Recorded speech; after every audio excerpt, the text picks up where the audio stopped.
Magandang umaga po sa atin dyan sa Pilipinas. Napakasaya po ngayong Pasko. Ngayong gabi po ating po tatalakayin kung bakit po may Pasko. Kaya manalangin po muna tayo. Muli, salamat Panginoon sa gabi nito kahit sa aming pag-aaral ng inyong mga salita. Salamat dahil ikaw ang magpapaunawa. Salamat Panginoon dahil ikaw ay nagtipon sa amin, ikaw ay nagdala sa amin sa kinauupuan namin ngayon at kami po ay makakapakinig ng inyong mga salita. Ikaw po ang tagaturo namin sa gabi ito, kaya tinataas po namin ang buong sandali na ito sa iyo at namin mapapurihan ka sa gawain ng mga anak mo. Which we pray in Jesus' name. Amen. Sasagutin po natin ang tanong, bakit may Pasko? Sabi po sa Luke, sa chapter 2, verse 10 to 11, sabi ng anghel sa mga nagpapastol ng kanilang mga tupa, sabi niya na, may ipinanganak na tagapagligtas, kaya nagdudulot ito ng katuwaan sa lahat ng bayan, sa lahat ng tao. At basahin po natin sa 1 Peter chapter 1, verse 3 to 4, kasi ito po yung bunga ng Pasko. 1 Peter chapter 1, verse 3 to 4. Let's read po. Wala po tayong Tagalog. Praise be to the God and Father of our Lord Jesus Christ. In His great mercy, He has given us new birth into a living hope through the resurrection of Jesus Christ from the dead. At sa verse 4 po, sabi niya, and into an inheritance that can never perish, spoil or fade, this inheritance is kept in heaven for you. Una po tingnan natin yung salitang mercy. Sabi po niya, balikan po natin sa verse 3. Thank you po. Can we read that open po? If there are, kung may Tagalog tayo, mas mabuti po. Pero that's okay. Okay, so let's isa-isahin po natin yung nasa talata po yun. Kasi bakit nga ba may Pasko? Bakit ba may araw ng pagkasilang ng tagapagligtas na siyang ipinagdiriwang ng kahit mga hindi Kristiyano, nagdiriwang sa panahon na ito, sa season na ito, lahat masaya. Kasi nga daw Christmas, Pasko, Paskwa. Dito po, sabi niya po dyan, sa binasa po natin na, Blessed be the God and Father of our Lord Jesus Christ. Purihin, sabi niya, purihin natin ang Diyos at Ama ng ating Panginoong Jesucristo. Bakit po natin siya pupurihin? Dahil sa dakila niyang awa sa atin. Paano po itong awang ito? Si Kristo po, siya po yung sagot po, siya po yung pruweba ng awa ng Diyos sa atin. Bakit ba kaawa-awa ba tayo? Kaawa-awa ba ang tao? Bakit ba may Pasko? Bakit ba may dumating na tagapagligtas? Kasi po, sabi niya dito, naaawa in God's mercy. Habag na habag ang Diyos sa tao. Bakit po? Kasi noong linikha po ng Diyos ang tao, perfecto po siya. Napakasaya po ng buhay niya. Wala po siyang pagkukulang. At yun po yung kalooban ng Panginoon para sa tao. Ngunit ang tao rin sa kagagawa din po ng tao, sabi po sa Genesis chapter 2 verse 17, nagbigay po ang Panginoon ng hiling sa tao. Sabi niya po dito, kainin ninyo lahat. Sa preceding verse, sa verse 16, sabi niya, kumain kayo ng lahat-lahat ng bunga ng kahoy. Huwag lang ang bunga ng isang punong kahoy na ito. Kumain mo sila. Sabi ng Panginoon, pagkakain kayo niyan, mamamatay kayo. Kumain po sila. Kaya po sila'y namatay. Sabi po dyan, tiyak na mamamatay ka. Sabi po sa tao, huwag kang kumain kasi sigurado mamamatay ka pagkakain mo ng bungang ipinagbabawal. Sa maikling salita po, kumain po ang tao at siya po ay namatay. sa espiritual. Namatay po ang kanyang espiritu, hindi na po siya makaka-relate sa Diyos kasi pinagtabuyan po siya ng Diyos sa Garden Eden. At sila po itong naglabag ng batas, sila po yung naging mga ninuno po natin. Kaya po sabi sa Romans 5:12, dahil sa kasalanan ng isang taong ito, naging makasalanan ang lahat ng tao sa buong mundo. At ang kabayaran ng kasalanan ay kamatayan. Ibig sabihin po, patay lahat ng mga tao, patay silang espiritual. At ang kamatayan na ito po ay hahantong sa ikalawang kamatayan sa lawang apoy. Yun po ang kalagayan ng tao. Lahat ng tao, ikaw, ako, lahat. Yun po yung kalagayan. Kaya habag na habag ang Diyos. Naaawa po siya, kaya nga po siya nagsugo. Ang isinugo po niya ay walang iba kundi ang kanyang bugtong na anak na pumarito sa lupa bilang isang sanggol. At yun ang ipinagdiriwang sa panahon ito.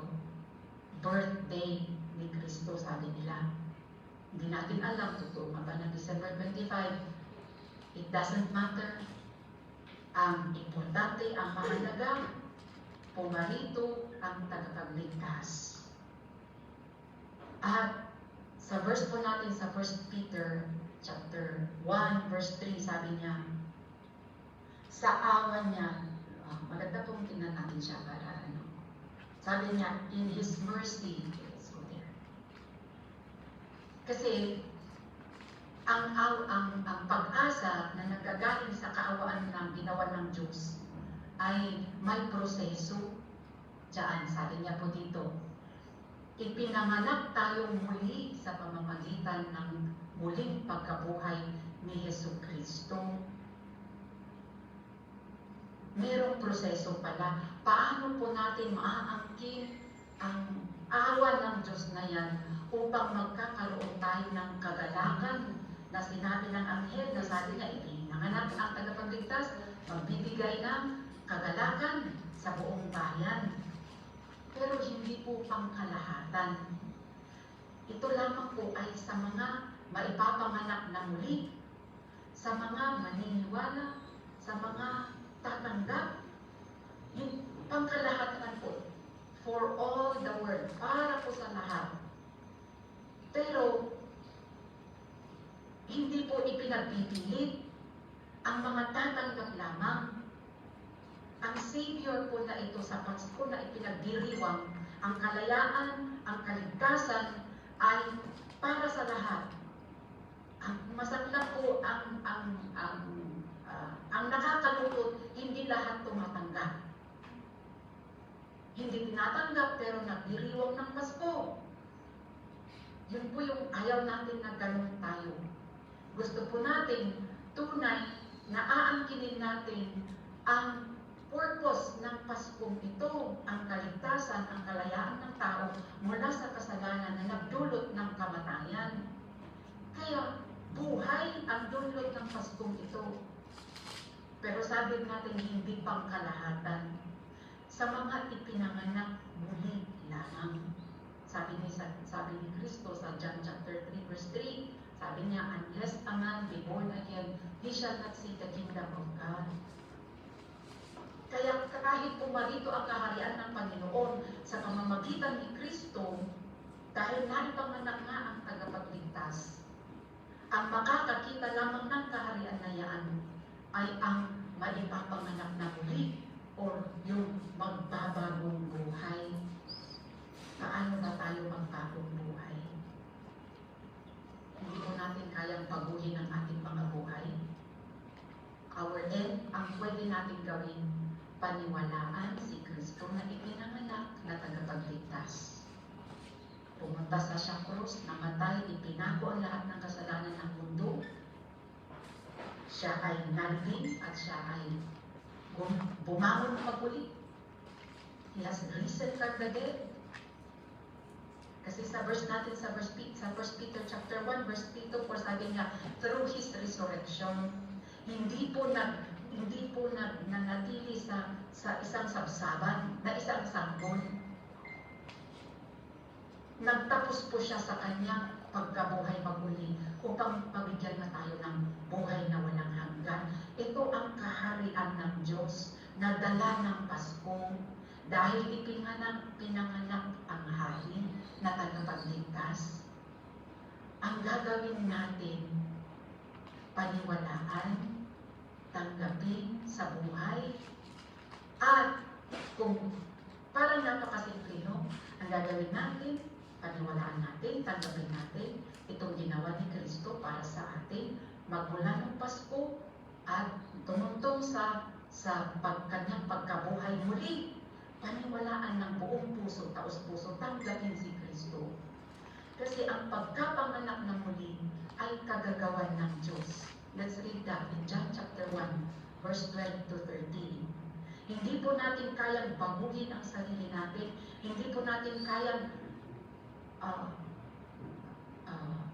ipanganak tayo muli. No. It is God that will bring us to birth. Sabi niya, ngunit ang lahat ng tumanggap at sumampalataya sa Kanya ay binigyan niya ng karapatan maging anak ng Diyos. Naging anak sila ng Diyos, hindi sa pamamagitan ng pisikal na pagkasilang o dahil sa kagustuhan ng tao, kundi dahil sa kalooban ng Diyos. In the English version, sabi niya, born of God. Siya ang nagpanganak sa atin. Siya yung magbabago sa atin. Siya yung magbibigay ng pagbabago. Siya yung magbibigay ng radical na pagbabago. Yung turn about, yung ibang-iba sa dati nating buhay. Hindi po natin kayang gawin yun. Ang Diyos ang gagawa. Kung paniwalaan, panampalatayanan, tanggapin si Kristo mula sa kanyang pagkasanggol hanggang nalibing, namatay, nalibing, at nabuhay maguli upang mabigyan tayo ng buhay. Kung nanatiling sanggol si Jesus, hindi po siya buhay na pag-asa. Sabi po ng text po natin, rebirth into a living hope. Kung hindi po siya lumaki at tumuntong sa cross, hinako ang mga kasalanan natin, wala po tayong buhay na pag-asa. Dahil siya po ay hindi na natili sa sabsaban bilang isang sanggol, meron po tayong buhay na pag-asa. Sabi niya, meron tayong inheritance. Pero alalahanin po natin mga kapatid, may proseso po siya. Tatanggapin at ipapanganak tayo ng Diyos sa kanyang kapangyarihan, sa kanyang kaharian. Babaguhin niya po tayo. At makakabilang tayo sa kanyang mga anak na may pamana. Let's go back to our 1 Peter. Doon lang po tayo. Para sa gabi nito, kahit doon yun lang po, 1 Peter chapter 1, verse 3 to 4. May pamana po ang mga maipapanganak na muli, ang mga may buhay na pag-asa. Ano po yung pamana po na yun? Kung dito sa mundo ang ipinapamana ng mga may kayang magulang ay mga ari-arihan, ang manang ito, tingnan po natin siya sa last portion niya, ang manang ito ay nasa langit, walang kapintasan, hindi nasisira, at hindi kumukupas. Ano po yan? Kaharian ng Diyos sa langit, kung saan siya naroon. Yan ang pamana. Hindi isang bahay o isang lupain. Hindi po. Lugar na walang kapintasan. Hindi nasisira, hindi kumukupas, ang ganda. At ang napakahalaga na kaparte ng pamanan ito, nandoon si Kristo na tagapagligtas. Nandoon siya. Makakasama siya habang buhay. Yun po hahantong ang pananampalatayang ito. Ang mga pinaggagawa po natin, ang pagpupuri natin, ang pag-Bible study natin. Kaya mga kapatid, Huwag po tayong magpatuloy na walang kasiguraduhan na tayo na ipanganak ng muli. Yung binago ng kanyang mga salita. Sabi po sa 1 Peter 1:23. Ang born again na ito, ang pagkapanganak na muli, ay kagagawan ng salita ng Diyos na ating napakinggan. Dahil ipinanganak na kayo muli, at ang kapanganakan ito hindi sa pamamagitan ng mga magulang ninyong namamatay, kundi sa pamamagitan ng buhay at walang hanggang salita ng Diyos. Ganun po kahalaga ang salita ng Diyos na ibinabahagi ng bawat nagbabahagi tuwing Bible study. Nagbibigay buhay. Yun po yung napakinggan natin at pinaniniwalaan natin para tayo ay nabuhay mag-uli. Dahil patay nga po tayo, katulad po na sabi natin kanina na kasali tayo sa angkan ni Adan na namatay dahil sa kasalanan. Pero salamat dahil kay Jesus, sa salita ng Diyos, pumarito sa lupa upang tayo ay mabuhay mag-uli. Mabigyan ng bagong buhay. Kaya mga kapatid, sa inyong mga nagsasabi na may buhay na pag-asa, sa ating isipan, sabi natin po kung mag-e-end ang buhay ko ito, saan ba ako tutugtog, saan ba ako pupunta? Sa aking pamana. At walang iba kundi buhay na walang hanggan sa langit kung saan nandoon ang Diyos. Kung yun yung nasa isip po natin, siguraduhin po natin na meron sa atin yung bagong buhay, the born again life. Kasi kung wala, hindi po, very klaro po sa verse po natin na rebirth, born again into a living hope. Yun po yung daan, kung grade 1 sana kung grade 1 yung pagkapanganak na muli, grade 2 yung pag-asa. Hindi po natin makakamtan yung pag-asa ng pamana kung hindi po tayo naipanganak mag-muli. Ganun po yung kaimportante. At simple po, napakasimple po kung ano ang gagawin para maipanganak mag-uli. Manampalataya, tanggapin si Kristo, and desire to live na naaayon sa Kanya. Kasi siya yung magpapanganak sa atin, siya yung magbibigay ng pagbabago, siya yung maglilipat sa atin mula sa kadiliman at sa liwanag. Yun yung parte natin. Ginawa na ng Diyos ang parte niya. Binigay na niya si Jesus na ipanganak sa Paskong ito para magbigay ng kalayaan, ng buhay, magmula sa kamatayan. Kalayaan mula sa pagkagapos sa kasalanan, nagawa na niya. Ang ating parte, tanggapin, panampalatayanan, at siya ang magpapanganak sa atin sa kanyang kaharian. We cannot give birth to ourselves. Hindi po natin kayang ipanganak ng sarili natin. Ang Panginoon. Klaro-klaro po, born of God. Siya po ang magbabago, siya ang magpanganak sa atin upang mapa sa atin ang buhay na pag-asa ito.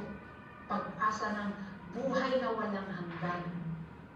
Na kahit ngayon, ang dulot ng pag-asa nito, kahit mahirap ang sitwasyon ngayon, sa loob-loob natin may kagalakan, may kapayapaan. Yun po yung dulot ng pag-asa ito. Kaya kahit hirap, kahit ano bang dumarating na dagok ng buhay, bagyo ng buhay, sa loob-loob natin may kagalakan. Bakit? May buhay na pag-asa. May buhay na pag-asa. Pero wag po natin, I want to nail that. Bago po magkaroon ng buhay ng pag-asa, kailangan muna ma-born again. Kailangan ipanganak tayo ng Diyos. requirement, taos-puso, pananampalataya, taos-pusong pagtanggap kay Kristo, hindi lamang bilang isang sanggol na ipinagdiriwang sa panahon ito, kundi tagapagligtas kasi namatay siya sa krus para sa ating mga kasalanan.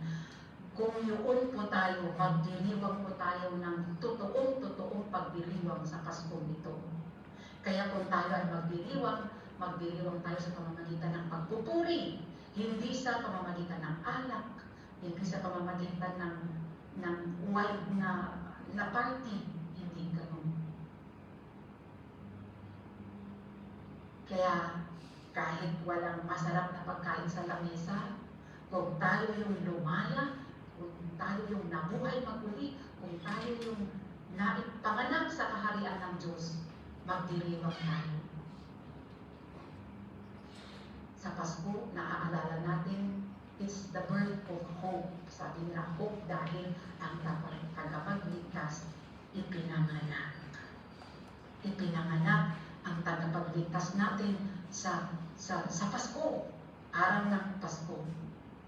Kaya mga kapatid, kahit po dyan sa likod ng rehas, napakabuti po ng Panginoon, inaabot po tayo lahat. Ano man po ang kalagayan, ano man, walang dalaw, kaya walang dalaw, mayroong dalaw. Hindi po mababago ang kagalakan at kapayapaan na dulot ng bagong buhay sa kagagawan ng sakripisyo ni Kristo. Alam po niya kung ano po yung kahinatnan ng buhay niya nung naipanganak po siya. Naipanganak po siyang isang pulubi. Dahil naipanganak po siya para sa lahat, kay mayaman, kay pulubi. Isa pa bago ako mag-end, yung sabsaban. Bakit kaya sa lahat ng lugar o sa lahat ng item, sa lahat ng bagay, bakit kaya sabsaban siya linagay? Sabi ni Jesus, nung lumaki na siya, sa John chapter 6 verse 53 or 35, 53, sabi niya, I am the bread of life. Ang sabsaban ay lalagyan ng pagkain ng tupa. Ang mga tupa doon pumupunta upang kakain.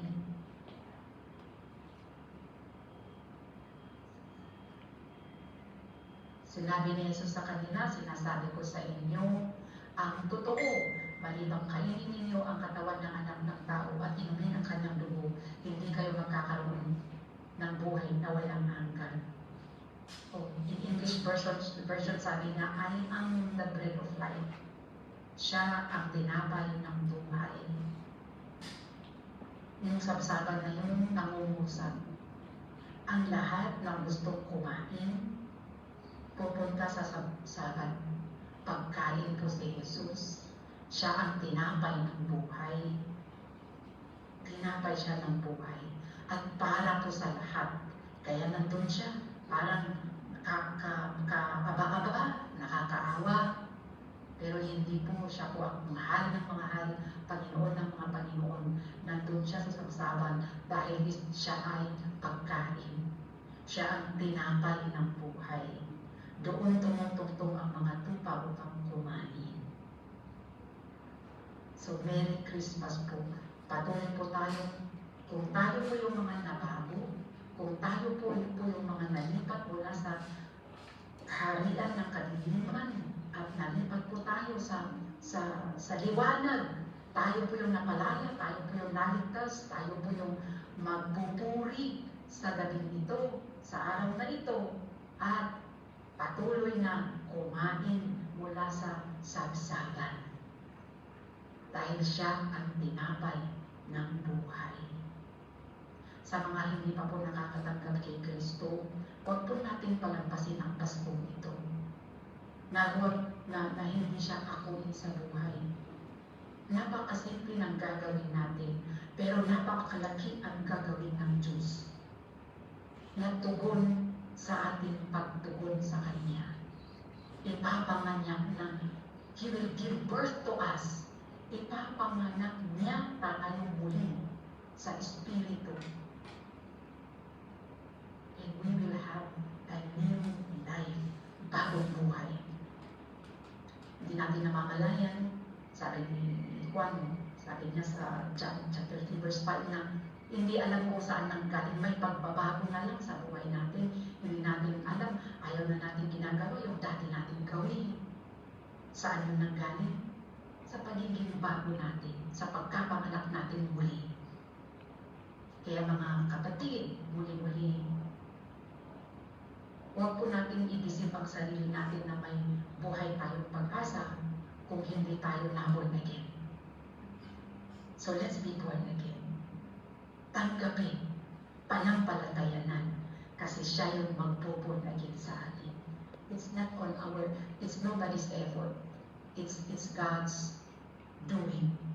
Siya lamang ang makakapanganak,